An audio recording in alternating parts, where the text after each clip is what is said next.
Soft dosa ഉണ്ടാക്കാൻ വേണ്ടിയിട്ട് ഒരു 5 ഗ്ലാസ് പൊന്നിയരിയും ഒരു 2 ഗ്ലാസ് ഉഴുന്നും കൂടി ഒരുമിച്ച് കഴുകി കുതിർത്താൻ വെച്ചതാണ്. അപ്പം അതിൽ നിന്നാണ് ഞാൻ ഒരുമിച്ച് തന്നെ ഇട്ട് വെച്ചേട്ടാ. അപ്പം ആ വെള്ളം തന്നെയാണ് ഞാൻ ഇതിന് ഒഴിക്കുന്നത്. കുറച്ച് വെള്ളം ഒഴിച്ചാൽ മതി. നമ്മൾ നന്നായി നൈസായിട്ട് അരിഞ്ഞ് കിട്ടണമെങ്കിൽ അധികം വെള്ളം ഒഴിക്കരുത്. അപ്പം അത് ഞാൻ അടിച്ചു കൊണ്ടുവന്നിട്ട് അത് ഒഴിക്കുക. അപ്പോൾ എനിക്ക് 3-4 ദിവസത്തേക്ക് ഞാൻ ഒരുമിച്ച് ചെയ്ത് വെക്കുന്നതാണ്. അപ്പോൾ സോഫ്റ്റ് ദോശയാണ് ഞാൻ ഉണ്ടാക്കണത് കേട്ടോ. അപ്പോൾ അതിങ്ങനെ ഒരു 2-3 വട്ടം എനിക്ക് അടിക്കേണ്ടി വരും. അപ്പോഴാണ് കഴിയുള്ളൂ. അപ്പോൾ ഇതിൽ നിന്ന് കുറച്ചെടുത്ത് പകർത്തി വെച്ച് എനിക്ക് ഓരോ ദിവസം അങ്ങനെ ഉണ്ടാക്കാം. അപ്പോൾ എല്ലാ ദിവസവും ഞാനിങ്ങനെ നെയ് റോസ്റ്റ് അതുപോലെ നല്ല മുരിഞ്ഞ ദോശയൊക്കെയാണ് ഞാൻ കാണിക്കാറ്.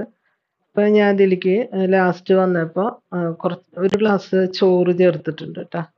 അതും കൂടിയാണ് ഇതിൽ ചേർത്തത്. അതും കൂടി അടിച്ചു കൊണ്ടുവന്ന് ഒഴിച്ചിട്ടുണ്ട്. പിന്നെ ഇപ്പോൾ ആവശ്യത്തിന് നമുക്ക് ഉപ്പിട്ട് കൊടുക്കാം. അപ്പോൾ ഇത് കുതിർത്തി വെക്കുമ്പോൾ വേണമെങ്കിൽ നമുക്ക് ഉലുവ കഴുകി അതിലിടാം. അപ്പം ആ സമയത്ത് ഉലുവ പൊടി ഉണ്ടായിരുന്നുള്ളൂ എൻ്റെ കയ്യിൽ. അപ്പോൾ ഞാനിപ്പോൾ ഉപ്പിട്ട് കൊടുക്കുന്നുണ്ട്.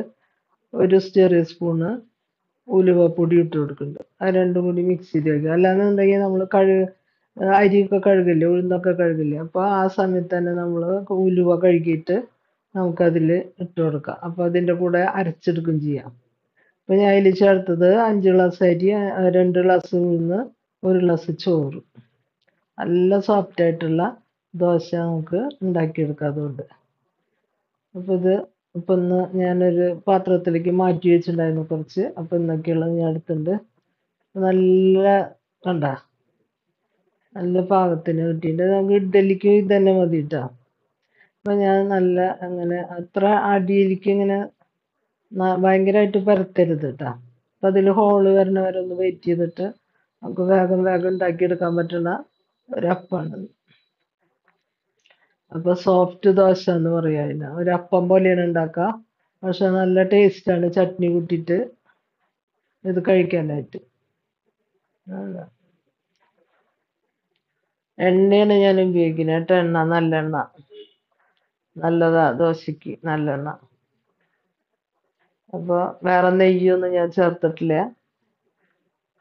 അപ്പോൾ വളരെ ടേസ്റ്റി ആയിട്ടുള്ള സോഫ്റ്റ് ആയിട്ടുള്ള ദോശയാണ്. അപ്പോൾ ഞാൻ ഇതിൻ്റെ കൂടെ തന്നെ തക്കാളി ചട്നി കാണിക്കുന്നുണ്ട്. ഇതിൻ്റെ ഒപ്പമല്ല, വേറെ ആയിട്ടാണ് കാണിക്കുന്നത്. അപ്പോൾ തക്കാളി ചട്നി കൂടി നിങ്ങൾ ഇതിൻ്റെ ഒപ്പം കണ്ടോളൂ. വേറെ വീഡിയോ ആണ്. ഇത്രയും പരത്തിയാൽ മതി. അത് കട്ടിയിൽ നിൽക്കും വേണം കേട്ടോ. അപ്പം അതങ്ങനെ വീർത്ത് വരും. കണ്ട ഇങ്ങനത്തെ ദോശയായിട്ട് കിട്ടും. നല്ല സോഫ്റ്റാണ്. നമ്മൾ ഇഡ്ഡലിയൊക്കെ ഇല്ലേ അതുപോലെ ഇരിക്കും. അതുപോലത്തെ ദോശ, തക്കാളി ചട്നി, ചായയൊക്കെ ഉണ്ട്. ഞാൻ വെള്ളം എടുത്തു എന്നുള്ളൂ. അപ്പോൾ എൻ്റെ ബ്രേക്ക്ഫാസ്റ്റാണിത്. അപ്പോൾ നിങ്ങൾക്ക് ഇഷ്ടപ്പെട്ട ലൈക്ക് ചെയ്യുക, ഷെയർ ചെയ്യുക, സബ്സ്ക്രൈബ് ചെയ്യുക. വീഡിയോസ് ഇപ്പോൾ തക്കാളി ചട്നിയുടെ വീഡിയോയും കൂടി ഒന്ന് കണ്ടോളൂ കേട്ടോ.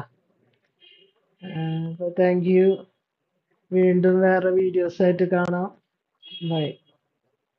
നിങ്ങളെല്ലാവരും ഉണ്ടാക്കണത് തന്നെയായിരിക്കും. ഞാനിപ്പോൾ ഇന്ന് ഉണ്ടാക്കിയപ്പോൾ കാണിച്ചെന്ന് മാത്രം. Thank you.